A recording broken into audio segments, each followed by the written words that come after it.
कालीदंश के इस जवाब के बाद जंगल में चर्चा फैल गई। सब जानवर एक दूसरे से कहने लगे, क्या नेवला पागल हो गया है? वह कालीदंश से लड़ना चाहता है। कुछ जानवर डर गए, कुछ ने वीरू की हिम्मत की सराहना की, लेकिन वीरू जानता था कि वह अकेला है। अगर उसे इस जहरीले अत्याचारी से छुटकारा पाना है तो उसे केवल साहस ही नहीं बल्कि बुद्धि और रणनीति की भी जरूरत होगी। उसने कई दिनों तक कालीदंश की गतिविधियों को ध्यान से देखा। उसने जाना कि वह रात में ज्यादातर समय सक्रिय रहता है और सुबह के समय वह अपने बड़े पेड़ के नीचे बने गड्ढे में सोता है। वीरू ने तय किया कि जब समय सही होगा वह उसी वक्त हमला करेगा। इधर कालीदंश का आतंक दिन ब दिन बढ़ता जा रहा था। वह कभी खरगोशों के बिल में घुस जाता, कभी हिरण के बच्चों को डराता। एक बार तो उसने जंगल के तालाब से पानी पीने आए एक बछड़े को भी डस लिया।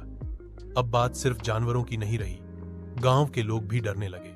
गांव के मुखिया ने कहा, अगर यह सांप ऐसे ही चलता रहा तो हमारे खेतों और बच्चों की सुरक्षा खतरे में है। हमें कुछ करना ही होगा।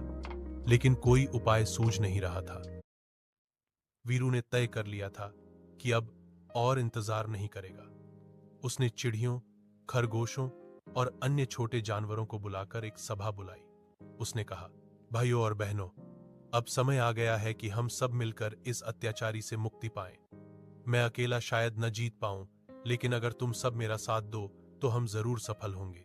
सभी जानवरों ने एक स्वर में उसका साथ देने का वादा किया।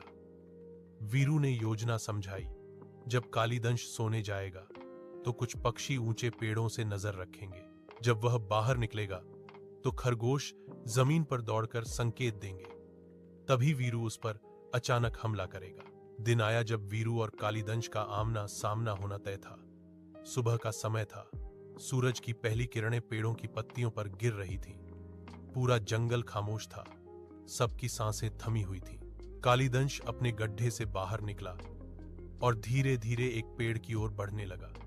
तभी ऊपर बैठे तोते ने आवाज दी, वो आ रहा है। खरगोशों ने जमीन पर दौड़ लगाई और संकेत दिए। वीरू तैयार था। उसने अपनी पूरी ताकत जुटाई और बिजली की तरह कालीदंश की ओर झपटा। कालीदंश फुफकारा और अपनी फन उठाकर वार करने लगा, लेकिन वीरू भी फुर्तीला था। उसने उसके पहले वार को चकमा दिया और उसके शरीर पर अपने दांत गड़ा दिए। कालीदंश तिलमिला उठा।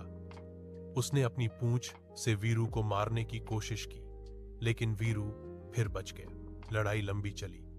दोनों थक चुके थे।